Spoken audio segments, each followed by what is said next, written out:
Welcome to Belinda's Sewing Secrets. Hi, I'm Belinda.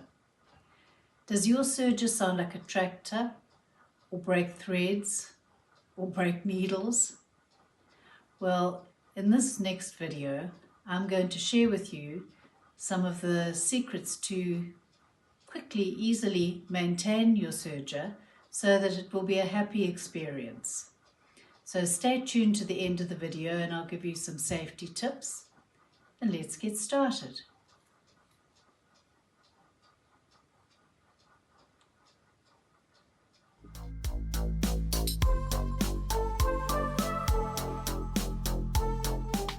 So the first thing we're going to do is clean the machine, and to do that we need to remove the threads. Don't pull them out from here, just pull the whole lot out. Just cut them off at the source, top and bottom. So I've cut them off at the top, then lift the foot up and pull them out, and then gently take them out of the tension area. You don't want to be pulling them through quickly. It's not good for the discs inside there. So this is not a service we're doing here. We're just doing basic maintenance. You finished a project and then you need to clean the machine. And if you have a look inside, there's fluff here, there's up against these loopers, there's fluff inside, there's fluff. I'm just going to move the blade out and you can see there's fluff behind the blade. So once you've cleaned the machine, and a nice soft cloth will help, just wipe everything down. And if you do this after every project, you'll find that there's not too much cleaning to do. Then the next thing you should do is just have a look at your cutting blade. You've got two, that one, the moving one, and then up against it, it rubs up against this little square piece, which is your fixed blade. And it's like your scissor. So if you think about your pair of scissors, the one blade rubs up against the other. So if you've hit a pin or done anything bad like that, which happens, you really do need to inspect the blade, because if one is damaged, it will damage the other one. So to save yourself having to buy two, just have a look-see and make sure that they're both fine and that there's not something trapped there, you know, thread and fluff and stuff. Then the next step is oiling the machine. And this machine's got little signs that says oil, but any shaft that's going in and out of another piece needs to have a drop of oil. And again, these machines are doing between 1,500 and 1,000 stitches in a minute. So you need to lubricate them. I live in a very dry climate, so everything gets dry. You need to lubricate.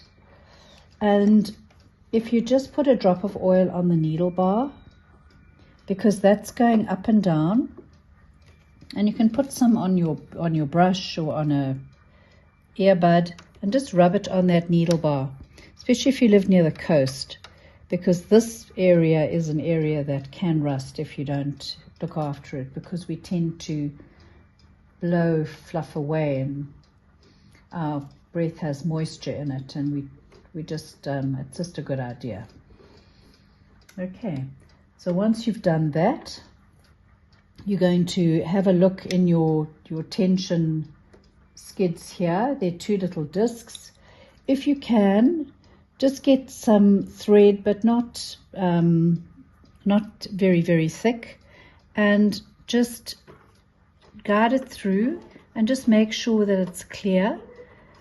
You don't want to be pushing anything into there, but if there is anything stuck in there, you would like to be able to just get it out. They are two flat discs that push together, and the thread goes through them, and if you think about it, that thread's moving very fast, so it eventually leaves a mark. It scores the inside of that.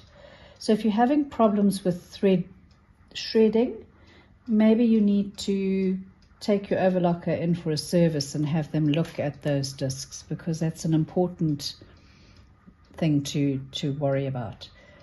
Other than that, when they service your machine, they're going to remove this plate. You can do it yourself if you're happy to undo screws and take things out. If you have been sewing with metallic fabric, definitely take that out and clean it. Your instruction book will tell you how. You undo 2 screws, or if you can open this area, you open it and there's a button to push. There's always a way to get inside and clean inside. But if you were just doing normal sewing and you clean your machine fairly often, hopefully, you won't have to take that off every time. Now we're going to change the needles. I've taken the foot off, which does make it easier. So you get your Allen key or your screwdriver or whatever your machine needs, and just take them both out together. It's just easier. So undo, and there they are. Needles need to be changed, and they will make holes in your fabric if they're blunt. So just change them. And a nice good quality needle is what you need. So here I've got Overlocker needles. So the System EL-X705 are Overlock needles, and Schmetz is a really good brand. So if you can get Schmetz, use them. They last longer. An 80 or 90, good idea, nothing smaller. They're too thin, they're not going to work. And like your sewing machine, they go in with the flat side to the back. And I like to try and put them in together, but let's do them one at a time for the video. Yeah. Just push it up as far as it'll go and just tighten the screw. Don't tighten it tight, just tighten it. You need to be able to undo it again next time. And the needles go in next to each other, and the one is slightly higher than the other, so don't panic when you look at them and think something's wrong, because one is higher than the other. It's just the way they are. And then I'm going to put the foot back on. Get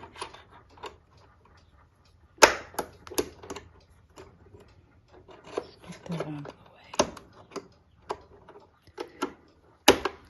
It clips on, and then we're ready to go.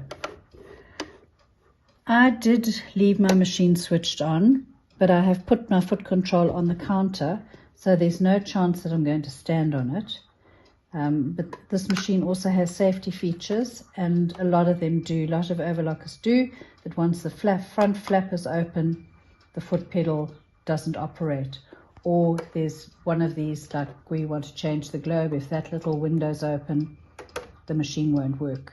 So don't worry too much. Just put it on the counter and you'll be fine.